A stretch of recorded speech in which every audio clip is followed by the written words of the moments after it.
এইভাবে কারা কারা ছোটবেলায় পুকুরে গোসল করেছিলেন বলেন তো? এইভাবে কিন্তু পুকুরে নেমে গোসল করার মজাটাই কিন্তু অন্যরকম। তো যারা গ্রামে থাকে না, গ্রামের মানুষের জন্য পুকুরে হচ্ছে তাদের সুইমিং পুল।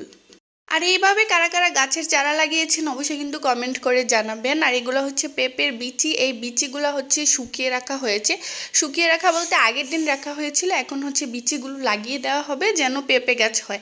তারপরে এখানে হচ্ছে একটা চাল কুমড়া না মিষ্টি কুমড়া জানি, এটা আমি চিনি না, ওইটার গাছ লাগিয়ে দেওয়া হচ্ছে। তো এইভাবে চারা গাছ লাগাতে কিন্তু ভালোই লাগে। আমি চারা গাছ লাগাতে পছন্দ করি, কিন্তু পরে আর গাছের যত্ন করা হয় না। কারণ দেখা যায় যে যত্ন না করলে গাছ মারা যায়, গাছে ফল হয় না, বা হচ্ছে গাছ সবজি বা ফল দেয় না।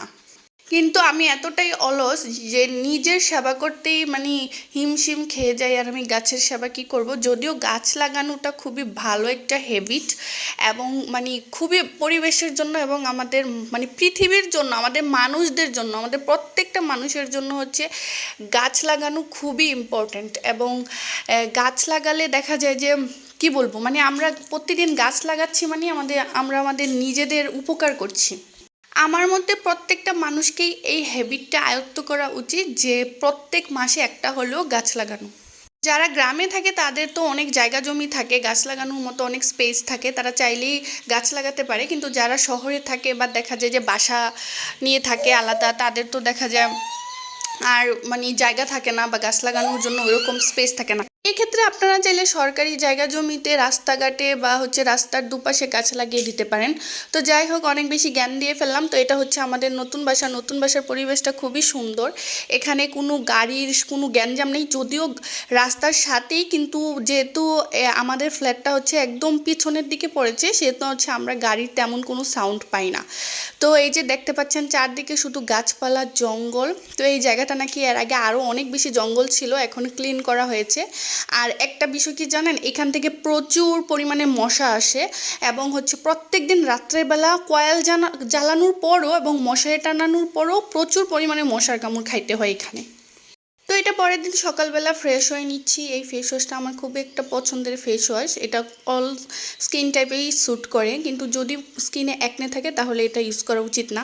আর এই সানস্ক্রিনটা রিভিউ দিব বলছিলাম, এই সানস্ক্রিনটা হচ্ছে প্রথমে দিলে একটা ম্যাট ফিনিশ দেয়, কিন্তু পরবর্তীতে কিন্তু মুখ অনেক বেশি অয়েলি করে ফেলে।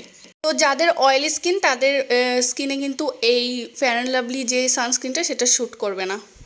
যাদের অয়েলি স্কিন তাদের সানস্ক্রিন নিয়ে অনেক বেশি সাফার করা লাগে, কারণ দামি সানস্ক্রিন ছাড়া নর্মাল কোনো সানস্ক্রিন শ্যুট করে না, এবং মুখ অনেক বেশি হেভি এবং অয়েলি করে ফেলে, এবং মুখে অনেক বেশি ব্রণ হয়ে যায়। সানস্ক্রিন হচ্ছে the most important thing of skin care. Sunscreen ছাড়া যাই লাগান না কেন মুখে কোনো লাভ নেই, সানস্ক্রিন ইউজ করতেই হবে। কিন্তু আমার দুর্ভাগ্য যে আমার অয়েলি স্কিন, আমার কম দামি সানস্ক্রিন কখনোই আমার ফেসে স্যুট করে না। এজন্য আমার প্রত্যেক মাসে 1 থেকে 1,500 টাকা শুধু সানস্ক্রিনের পেছনেই খরচ করা লাগে। দেখা যায় যে 550 টাকা দিয়ে একটা সানস্ক্রিন কিনলে 15 দিনের বেশি যায় না। সেই ক্ষেত্রে আমার 1,000-1,200 টাকা তো যায়ই সানস্ক্রিনের পেছনে। কারণ আমার যে বয়স, আমি যদি সানস্ক্রিন নিয়মিত ইউজ না করি তাহলে দেখা যাবে যে খুব শীঘ্রই আমার মুখে মেস্তা পড়ে যাবে। তো যাই হোক, এখানে হচ্ছে রান্নাবান্নার কাজ চলতেছে, তো রান্নাবান্নাটা আপনাদের সাথে একটু শেয়ার করে নিলাম। তারপর এখন হচ্ছে আমি যাব টিউশনিতে।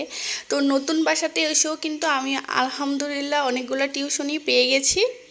টিউশনি তো পেলেই হয় না, টিউশনি করাইতে কিন্তু অনেক কষ্ট, অনেক ধৈর্য নিয়ে হচ্ছে স্টুডেন্টদেরকে পড়াইতে হয়। আসলে আমি পরিশ্রম না করলে বুঝতাম না যে টাকা ইনকাম করা এতটা কষ্টের। মাত্র কয়েকটা টাকার জন্য আমি কতটা পরিশ্রম করতেছি।